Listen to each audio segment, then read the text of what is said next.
So welcome to part 2 of our discussion of content from chapter 1, which is related to success in engineering study. So today I will discuss about how you should view your education so that you know you're getting a good education.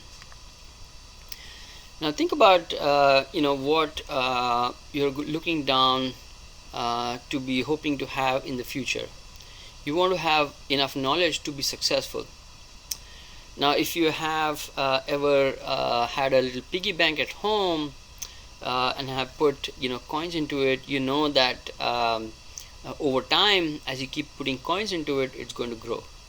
So your investment of putting one coin every week in a few years time is going to end up becoming a lot of coins in that piggy bank. And that's just like that's exactly how you should be thinking about your education.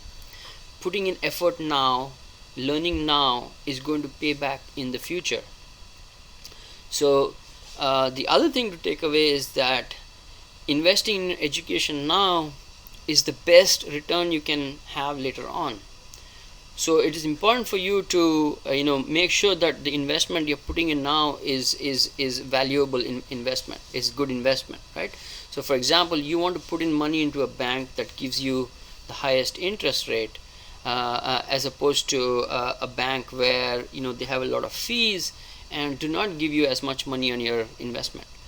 So investing in education now is your best return later on, but you should evaluate that you're getting the best out of the education that you're getting, right? So how do we do that? Well, the first way you can evaluate it is through something known as the attributes model.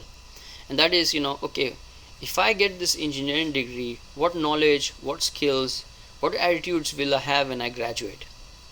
Well, it turns out that every engineering degree in the US from a reputable institution is most likely to be accredited by the ABET organization. So ABET is called Accreditation Board for Engineering and Technology, or ABET for short. And what they do is that they make sure that the engineering program will expose students to these various skills noted out here. For example, of course, you'll get technical skills in engineering, science, and math, experience with engineering design, ability to communicate, learn about ethics, work on collaborative projects, learn how to do experiments and analyze data, and finally how to be a lifelong learner. So this is one thing you should be looking out for in the engineering program you want to do, that it provides you all these attributes. The second thing you can look at is are you going to be somebody who can be employed? So here's one way to think about it. So when a survey was taken by asking employers about what skills they found to be the most lacking in fresh graduates who come to join them, here is the top 10 list. You'll see that commercial awareness, communication skills, leadership, ability to work in a team, and problem solving form the top 5, while the bottom 5 include things like conceptual ability, subject knowledge, foreign languages, mathematical skills and numeracy, and good general education. So clearly, as you're going through college, you are going to be thinking about this aspect. You want to make sure that you're thinking about all of these attributes so that when it comes time to being employed, you are strong in all of them. And so you should look at your engineering programs that you're considering and seeing how they help you learn how to communicate effectively, how to think both critically and creatively, how to whether they give you opportunity to show initiative, whether you have opportunity to work on teams, and so on and so forth. Okay. So this is the second attribute you will be looking at, the employment model. The third thing is what is known as the Aston's involvement model. And what that says is that an excellent education is one that maximizes a student's intellectual and personal development. So one of the biggest things that you want to understand is that when you go to college, it's not only about learning from the textbook and inside the lab. It goes a lot beyond that. And yes, you will be developing intellectually in terms of your subject matter, but you will also be developing a lot in terms of your personal skills, and that is equally important. Okay. So what this means is that when you're on campus in college, this part of the learning process is really driven by you as an individual. So it is highly self-motivated. You need to devote time and energy to studying. You need to spend time on campus. You want to participate in student organizations. You want to interact with family members, and of course finally interact with other students. And now it looks like a lot of things are going on here, right? So question that arises that, will I have time for all of this? Well, it turns out that there is a rule you can apply to figure out how many classes you can take. For example, let's say you want to work while you're also going to college, and the question arises, okay, how many credits can I take and still do my work?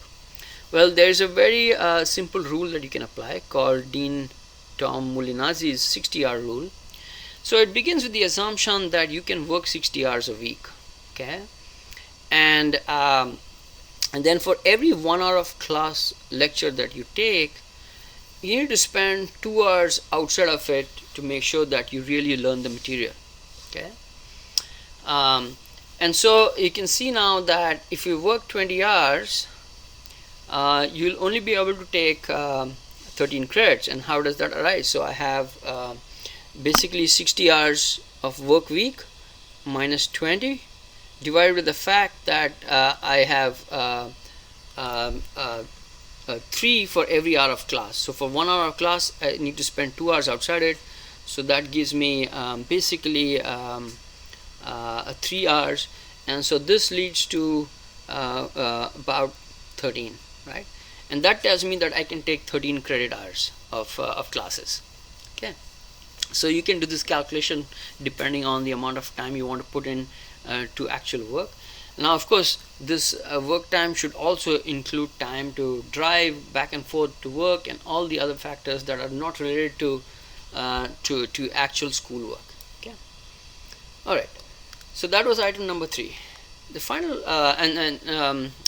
so I said that there were 4, but that was incorrect. There are actually 3 aspects, right? The involvement model, the employment model, and the attributes model. Okay, so with that, I'll end here with reminding you to please go through chapter 1 of the textbook from where this content is taken, and make sure that you also go through the lecture slides that support this this lesson, and any activities like homework and group discussions. Thank you.